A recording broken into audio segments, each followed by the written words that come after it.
거절하면 자유로워진다.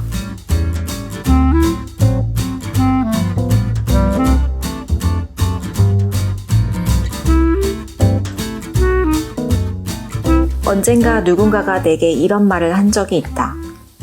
누군가 부탁을 해오면 아니오를 1000번쯤 한 후에 예라고 대답해야 한다고 말이다. 젊을 때는 그 말이 무슨 뜻인지 몰랐다. 하지만 지금은 현실이 그것보다 더 심각하다고 생각한다.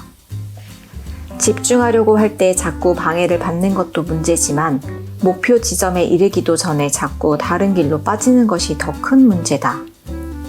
자신이 정해놓은 시간을 보호하고 생산성을 유지하려면 당신을 궤도에서 벗어나게 만드는 사람이나 사물에 반드시 거부 의사를 밝혀야 한다.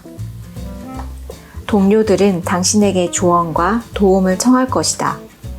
팀원들은 당신을 자기 팀에 끌어들이려 할 것이다. 친구들은 무언가를 도와달라고 할 것이다. 낯선 사람들도 당신을 찾는다. 상상할 수 있는 모든 곳으로부터 각종 초대장과 방해가 날아든다.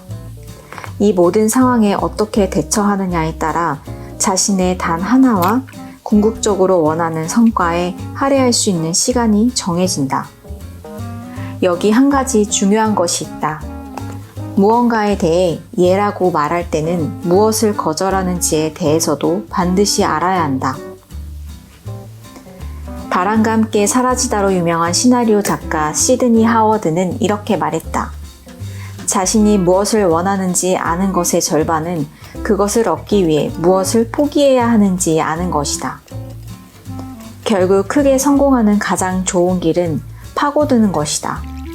그리고 파고들 때에는 다른 일에 대해 아니요라고 말해야 할 순간이 너무나도 많다는 사실을 알아야 한다.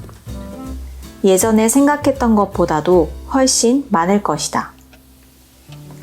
파고든다는 개념에 대해서 스티브 잡스보다 더 잘 아는 사람도 없을 것이다.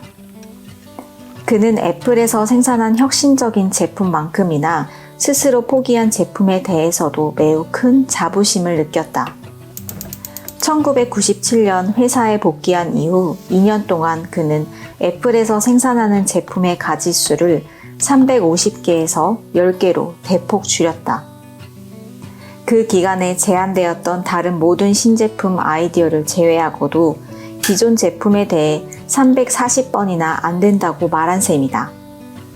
1997년 맥월드 개발자 컨퍼런스에서 그는 이렇게 설명했다. 집중에 대해 생각할 때면 그래 집중이란 예라고 말하는 거야 라고 생각하기 쉽다. 하지만 그게 아니다.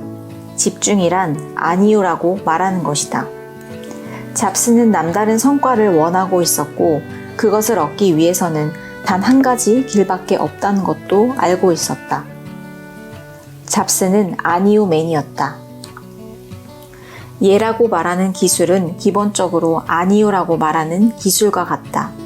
모든 사람에게 예라고 말하는 것은 아무에게도 예라고 말하지 않는 것과 같다.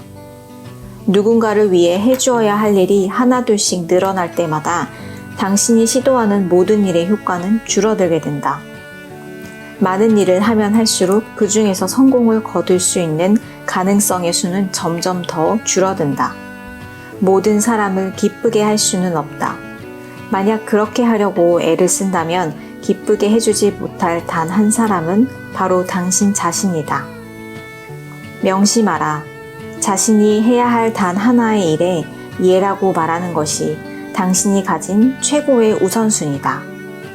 이것만 명심한다면 정해둔 시간을 잡아먹을 일에 아니요라고 말하는 것도 쉬워진다.